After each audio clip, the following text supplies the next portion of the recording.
हुआ क्या कि जब ये बात पंडित जी को पता लगी, नेहरू जी को, प्रधानमंत्री थे भारत के, और उत्तर प्रदेश में मुख्यमंत्री थे पंडित गोविंद वल्लभ पंत, जो बाद में गृह मंत्री हुए देश के। पंत साहब उत्तर प्रदेश के पहले चीफ मिनिस्टर थे। पंत साहब को नेहरू जी ने कहा कि पंत जी, बहुत नाराजगी में कहा, तलखी में कहा कि पंत जी ये मूर्तियां बाहर फेंकवाइए, हटवाइए सब मूर्तियां यहाँ, कैसे आ गई। अब पंत साहब की स्थिति ये कि इधर कुआं उधर खाई। नेहरू जी की बात ना माने तो बॉस नाराज, और माने तो बवाल की आशंका। इस देश का बहुसंख्यक समाज आपके खिलाफ खड़ा हो जाए। पंत साहब ने सोचा अब क्या करूं। उन्होंने अयोध्या के जिलाधिकारी को टाइट किया, और जिलाधिकारी थे केरल में जन्मे के नायर साहब, अंग्रेजों के समय के अपॉइंटी थे, सिविल सर्विसेज में आए थे और टॉप करके आए थे, योगी भी। पंत साहब ने के नायर से कहा कि नायर साहब, प्रधानमंत्री चाहते हैं मूर्तियां हटा दो और मेरे ऊपर बड़ा दबाव है नेहरू जी का।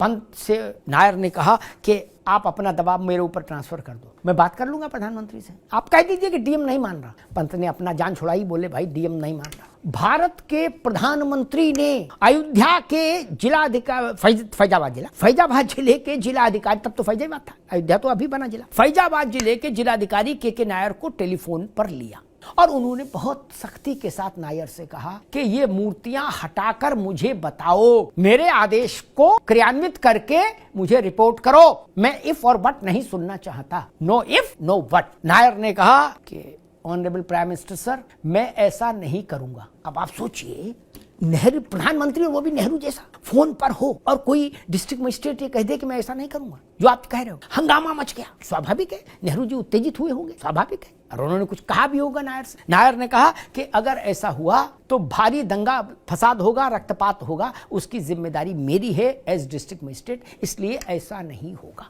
मूर्तियां जहां हैं अब वहीं रहेंगी। नेहरू जी झल्ला गए। उन्होंने गोविंद वल्लभ पंत से कहा कि कैसे आदमी को तुमने डीएम बना के रखा है फैजाबाद में, और नायर अड़ गए और लड़ गए। फिर नेहरू जी ने कहा गोविंद वल्लभ पंत से, फिर नायर से उनका डायरेक्ट कम्युनिकेशन बंद हो गया। वो जान गए कि ये आदमी तो वही अड़ियल है, कुछ भी बोल देगा। पंत से उन्होंने कहा, गोविंद वल्लभ पंत से, कि बीच वाले डोम समेत तीनों डोम बंद कराइए, लॉक कराइए, मूर्तियां अंदर, और कहा लॉक करिए। पंत जी को लगा चलो मूर्तियां नहीं निकाली इनके कहे से तो इतनी तो बात मानी लो इनकी, नहीं तो फिर और लड़ाई बढ़ जाएगी कि भाई ताला लगा दो। तब ताला लगा, और फिर ये व्यवस्था के नायर ने कराई कि रामलला के राग भोग के लिए, आरती के लिए, शयन आरती के लिए एक निर्धारित समय पर फाटक खुला, फाटक के भीतर छोटा सा फाटक खुला करेगा और पुजारी अंदर जाएगा ताकि रामलला का पूजन अर्चन जारी रहे। तब से वो परंपरा चली आई। अब सोचिए, अगर के नायर नहीं होते वहां डिस्ट्रिक्ट मजिस्ट्रेट फैजाबाद के, तो रामलला कहां होते? सरयू में प्रवाहित करा देते ये लोग रामलला को।